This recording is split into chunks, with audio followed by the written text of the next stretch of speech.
ओम अनंताय नमः। ओम अनंताय नमः। हरे कृष्ण। आप सभी को अनंत चतुर्दशी की बहुत बहुत शुभकामनाएं। प्रिय श्रोताओं, आज हम सभी कलयुग में जी रहे हैं और ये युग सुविधाओं का है, लेकिन साथ ही पाप, कलह और अशांति और संकटों का भी है। हर कोई किसी न किसी दुख से परेशान है।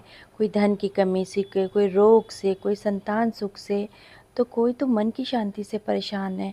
हम सभी अपने जीवन में शांति और स्थिरता चाहते हैं, लेकिन ये तभी संभव है जब हम भगवान के अनंत स्वरूप से जुड़े। शास्त्रों में कहा गया है कि कलौ केवलम नामधारणम, अर्थात कलयुग में केवल भगवान का नाम, उनका व्रत और उनका जाप ही हमको उद्धार दे सकता है। आज के शुभ अवसर पे हम सुनेंगे अनंत चतुर्दशी की व्रत कथा।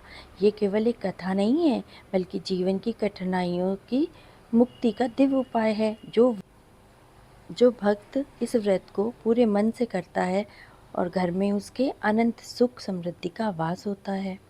तो आइए भक्तों, अब हम पूरे विश्वास और भक्ति के साथ कलयुग के अंधकार में समस्याओं को दूर करने के लिए श्रवण करते हैं भगवान अनंत की पावन कथा का। आइए उससे पहले हम सब अनंत भगवान का ध्यान करें।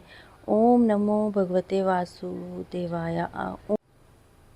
ओम नमो भगवते वासुदेवाय। ओम अनंताय नमः।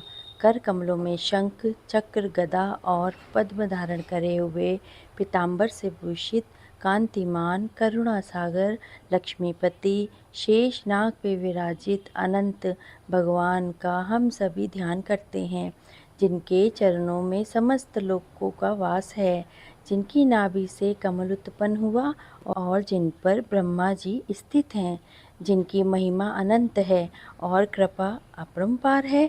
ऐसे अनंत भगवान की, श्री विष्णु जी की हमारे मन, बुद्धि और आत्मा को शुद्ध करें। हे अनंत देव, कलयुग के दुखों से ग्रस्त हम सभी को आप अपनी शरण में लें।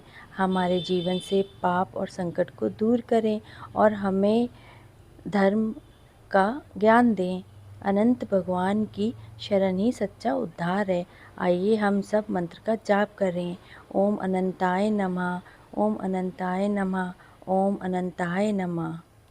अनंत चतुर्दशी की कथा दो प्रमुख भागों में पुराणों में लिखी हुई है।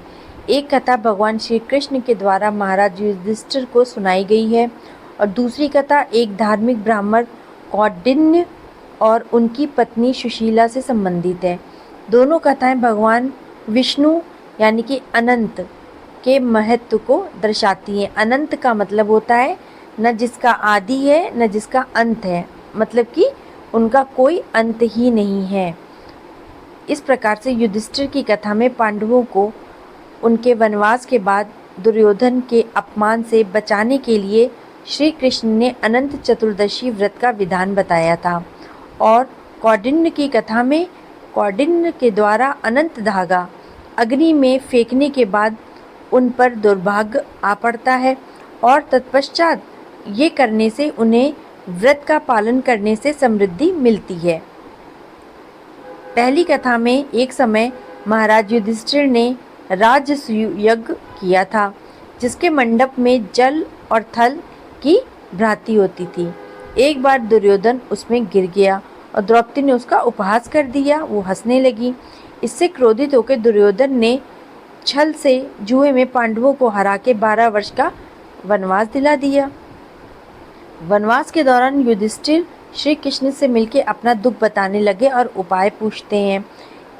तो श्री कृष्ण उन्हें सभी पापों का नाश करने वाला अनंत चतुर्दशी का व्रत करने का सुझाव देते हैं, जिससे कि उनके सारे दुख दूर हो जाएंगे और उनका राज उनको वापस मिल जाएगा। इस प्रकार से जब ये सब युधिष्ठिर ने अनंत चतुर्दशी का व्रत रखा तो उसको सब कुछ राजपाट अपना वापस मिल गया। दूसरी जो कथा है वो है कौंडिन्य और सुशीला की कथा। एक ब्राह्मण थे जिनका नाम कौंडिन्य था। उनकी पत्नी सुशीला बहुत ही धार्मिक थी।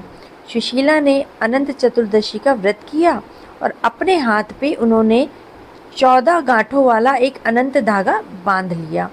जब कौंडिन्य ने अपनी संपत्ति का कारण पूछा तो सुशीला ने बताया कि ये सब इस व्रत के प्रभाव के कारण मुझे मिली है।